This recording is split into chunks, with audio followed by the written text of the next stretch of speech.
Sheesh.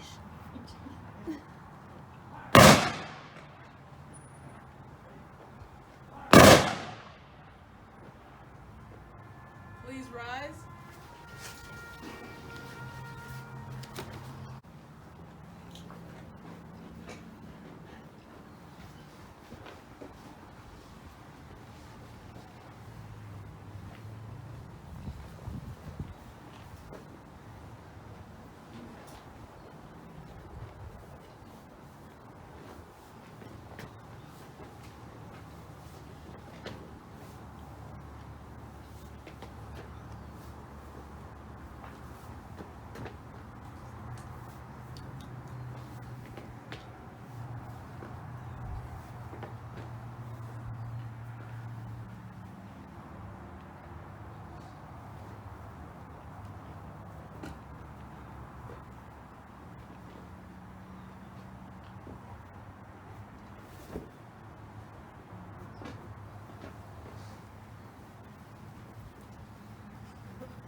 Ma'am, on behalf of the President of the United States Army, and a grateful nation, please accept this flag as a symbol of our appreciation for your loved one's honorable and faithful service.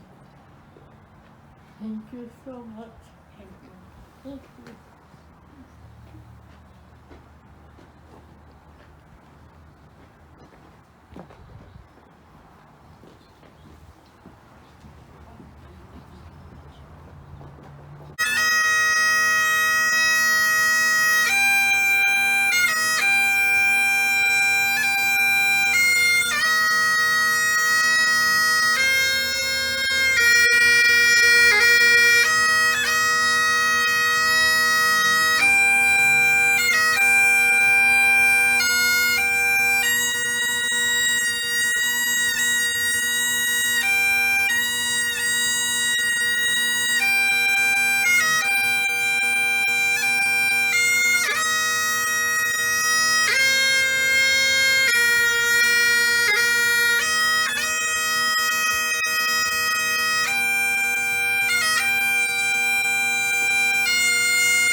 for Richard Walter Dow.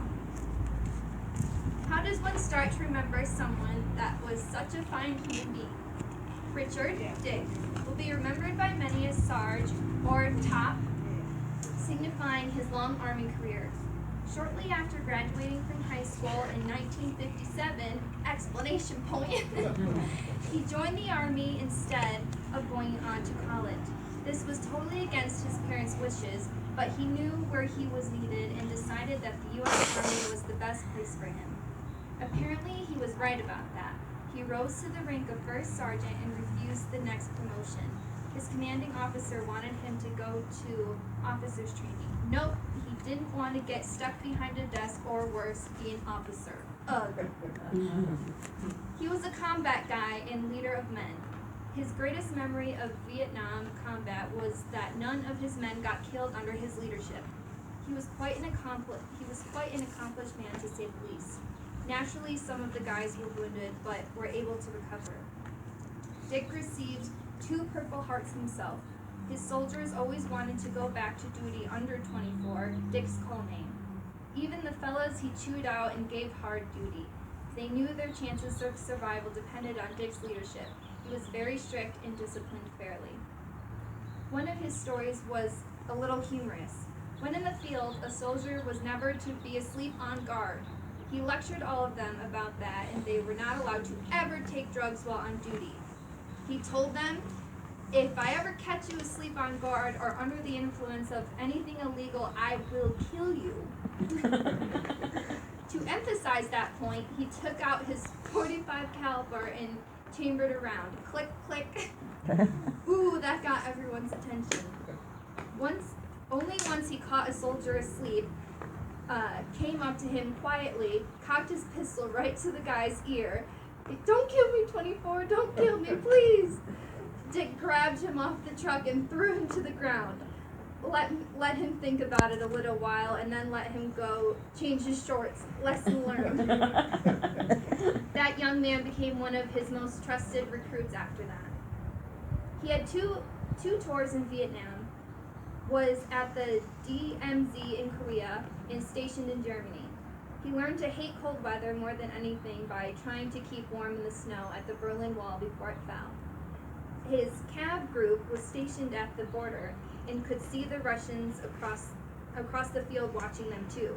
It was a brutal assignment, but he remembered it fondly as the everyday people he met were happy to have the Americans there helping them. His son, Ricky, was born in an army hospital in Germany. Ricky doesn't remember being there, though. Dick was a career soldier and was stationed in many different places in the USA as well throughout his career. He retired in Fort Hood, Killeen, Texas. Right after retirement, the Army recruited him into the civil service with top secret clearance to be an instructor in intelligence stationed at Fort Huachuca, Arizona. Huachuca. He was called upon to frequently go to Washington, D.C. for meetings at the Pentagon or CIA, etc. Opinion, even if it was against a general or other officer. His attention to detail and common sense impressed everyone there. Dick officially retired from service on February 29, 1980, leap year. He started the junior ROTC program at Buena Vista High School in Sierra Vista, which was super successful in getting some of the students motivated to really get an education in order to participate in that program. Again, discipline was foremost in the way he ran the program. The boys and girls loved him as he took special interest in each one of them. If their grades didn't get to the point he set, he knew he would get the ick out of them. There were many success stories of some failing students coming around to have honors and scholarships to college due to his leadership. They have a color guard group that was invited to many events and got recognition from officials whenever they participated. He was so proud of his kids. Dick had no ego at all and hated to have recognition when he was a success. He was only doing what he needed, and he didn't feel that he deserved the accolades. What a guy. He was awarded many medals during his career, but wouldn't talk about them, modest to a fault, to the point where we can't find them. He's hid them someplace, and we don't know where they are. Dick had a great capacity for love. people, animals, this country, God, and his family, which was extensive.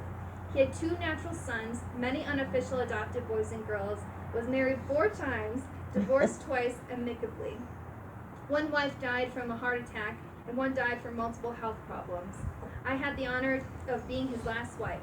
He was an exceptional man, and I miss him profoundly. He provided for my future without him. He was the most intelligent human being I have ever met, and will be missed by all who knew him. He is at peace now in heaven with his loved ones who passed on before. He truly believed that is where he was going when the call came, and he looked forward to the end of his suffering the last few weeks. When we passed by the Veterans Cemetery on Route 69 Prescott, he would point it out and say, "Well, there's my new home now soon." Wow, he was right. He quipped about it being so close to Bucky's Casino too. He had a swell sense of humor and a full capacity for joy in all he could do. His health took a turn for the worse in 2013 or 2015 when he had surgery for an aneurysm which caused circulation problems, bringing on kidney failure, requiring dialysis. He did know how little time he had left after that, but he made the most of the time left. We traveled quite a bit and visited OTB restaurants and casino frequently. He lived his life to the fullest until the lockdown took away everything he cared about doing. Travel, meeting with his buddy 3 or 4 times a week, going to the racetrack, the casinos, going to restaurants where he had favorite waitresses to tease, and finally, no sports on TV was only bad news. He was just remembered Douglas MacArthur saying to Congress about old soldiers never die, they just fade away, and that is exactly what he did. He just faded away and went home. God rest his soul.